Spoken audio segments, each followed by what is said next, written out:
বছর রোজার প্রথমের থেকেও রোজার শেষের দিকে অনেকগুলা ইফতারের দাওয়াত খেয়েছিলাম এবং সেদিন নীলপদ্মকে টিকা দিয়ে লাইভ শেষ করে আমরা চলে গিয়েছিলাম নীলপদ্মর বাবার আগের অফিসে স্বর্ণকিশোরী নেটওয়ার্ক প্রোগ্রামের ইফতার পার্টি। সেখানে সবার সাথে অনেক আনন্দ মজা করেছে এবং নীলপদ্ম অনেক পরিমাণে কান্নাকাটি করেছে। আসসালামু আলাইকুম, কেমন আছেন সবাই? আশা করছি সবাই ভালো আছেন। আমরাও আলহামদুলিল্লাহ অনেক বেশি ভালো আছি। সকালবেলা ওকে রেডি করি, আমি যাচ্ছি ওর টিকা দেওয়ার জন্য। আর সেদিন ভিটামিন A+ পোলিওটা খাইয়েছিলাম এবং সেই সাথে সেদিন ছিল নীলপদ্মের টিকার ডেট।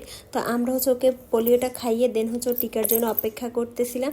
আর সেদিন ওর পায়ে টিকা দিয়েছিল এবং টিকা দেওয়ার সময় ওরা বলে দিয়েছিল যে ওর জ্বর আসবে না, তাই সেজন্য ওকে নিয়ে লাইভ করতে গিয়েছিলাম এবং প্রোগ্রামে গেছি, না হলে ওকে নিয়ে যেতাম না, বাসাতেই থাকতাম। আর যেহেতু ওর আব্বুর ইফতার পার্টির জন্য সব কিছু প্রিপারেশন করতে হবে, তাই তানভীর আগে আগে বেরিয়ে গিয়েছে এবং আমি নীলপদ্মকে নিয়ে পরে যাচ্ছিলাম আমার কাজের জায়গায় এবং নীলপদ্ম আমার কোলেই ঘুমিয়ে গিয়েছে। নীলপদ্ম সবসময় জার্নিতে ঘুমাতে পছন্দ করে, যে কোনো জার্নি হোক, সেটা রিক্সা কিংবা CNG বাস, যে কোনো জার্নিতে নীলপদ্মকে এই জিনিসটা খেয়াল করলাম যে ঘুমাতে পছন্দ করে।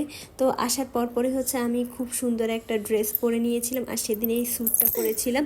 তো খুব সুন্দর লাগছিল আমাকে এই স্যুটটা এবং আমার কাছেও বেশ স্টাইলিশ একটা ড্রেস মনে হয়েছিল, খুবই সুন্দর ছিল এই জামাটা।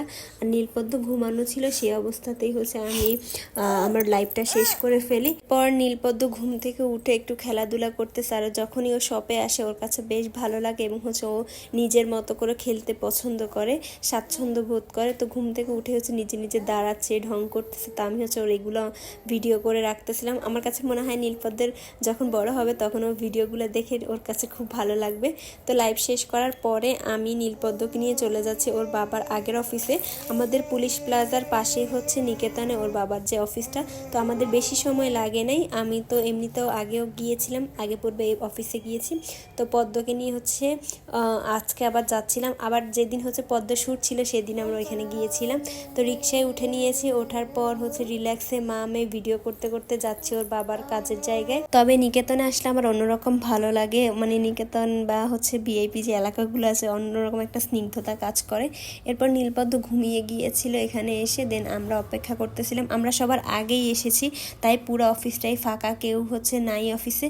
আর তানভীর ওরা ফল ইফতারি এগুলা সব কিনতে গিয়েছিল। আর এটা সিকান্দার ইফতারি কেনার পর এসে ওরা রেস্ট করতেছে এবং ও নীলপদ্মকে ঘুম থেকে উঠে কান্না করাই দিছে।